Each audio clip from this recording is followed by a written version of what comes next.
মা দুর্গার টিপের নিচে দেখবেন একটা মাকড়সার চিহ্ন থাকে। এই চিহ্নটা যদি আপনি ভালো করে দেখেন কাছে থেকে, তবে আপনি দেখতে পাবেন। এটার অর্থ কি জানেন?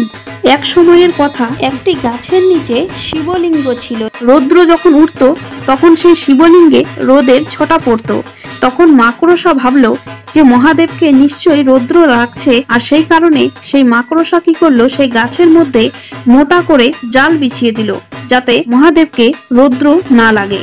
আর সেইটি দেখে মহাদেব অত্যন্ত প্রসন্ন হলো, আর সেই মাকড়সাকে আশীর্বাদ করলেন, যেই মাকড়সার জাল যে ছিঁড়ে ফেলবে এবং মাকড়সাকে মেরে ফেলবে, তার 7 জন্মেও পাপ খণ্ডিত হবে না। এবং সেই মাকড়সাকে মা দুর্গা কপালের মধ্যে স্থান দিল, আর বলল, এই মাকড়সার জাল দেখে প্রত্যেকটা মানুষকে বোঝা উচিত যে এই সংসার একটি মায়ার জাল, এবং এই মায়ার জাল থেকে বেরিয়ে এসে এই মাকড়সার মতো নিঃস্বার্থে সবাইকে ভগবানের এবং মহাদেবের সেবা করা, পুজো করা উচিত।